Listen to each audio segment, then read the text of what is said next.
ముందు వీడియోలో చెప్పినా కదా 40 minutes వాక్ అని. నియర్లీ వచ్చిన రిచ్మండ్ నుంచి ఐసల్వర్త్. 3 minutes వాక్ ఫినిష్. మీతో మాట్లాడుకుంటూ టైం ఏది వెళ్ళలేదు నాకు, వచ్చేసిన అన్నట్టు.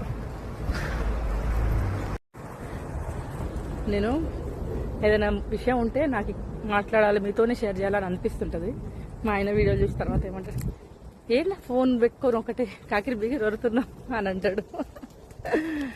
బట్ చెప్పాలి కదా, సోషల్ మీడియాలో జరుగుతున్న విషయాలు ఈ మధ్య కాలంలో. ఆడోళ్ళు మస్తు గమ్మది ఐడియాలన్నీ ఆడోళ్ళకే వస్తున్నాయి. ఎందుకో తెలుసా, చాలా ఖాళీగా ఉంటే మైండ్ పని చేయదు, ఏం చేయాలో అర్థం కాదు.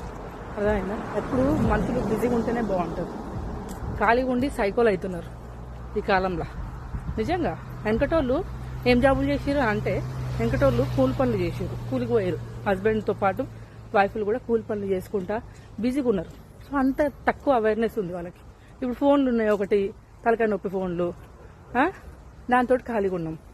పొద్దున పోయి సాయంత్రం వచ్చిన హస్బెండ్కి ఏం తెలుస్తుంది ఏం జరుగుతుందని. ఇంకా పైగా సరే ఫోన్ నచ్చకపోతే వదిలేసలేరు పుణ్యాత్ములు. ఇష్టం వచ్చినట్టు వెరైటీ ఐడియాలతో చంపేస్తున్నారు. సో అట్లేం చేయకండి. మీకు నచ్చకపోతే వేరే ఆప్షన్లు ఉంటాయి, వెతుక్కోండి. కానీ ఓరి చంపే హక్కు మనకు లేదు. వెనకడలేమో కట్నాలు అవి అని చెప్పి ఆడపిల్లలు చంపేది, ఇప్పుడేమో ఆడవాళ్ళే మొగోళ్ళు చంపుతున్నారు. అది అప్పుడు చేయలేదా, ఇప్పుడు వీళ్ళు చేస్తే ఏమైందా అని మీరు అనుకోవచ్చు. అప్పుడు చేసిన వాళ్ళు వేరు, ఇప్పుడు చచ్చిపోయేటోళ్ళు వేరు కదా. వీళ్ళు అమాయకులు అయి ఉంటారు కదా.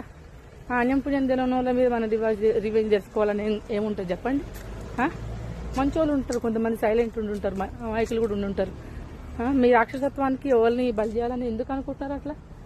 అంత పిచ్చి కాకపోతే అట్లాంటి ఆలోచనలు ఏం పెట్టుకోకురి. మీకు నచ్చకపోతే సైలెంట్గా సప్పుడు చేయక పక్కకు పోయి బతుకురు, కానీ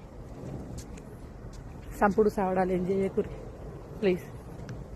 ఉంటామల్లా.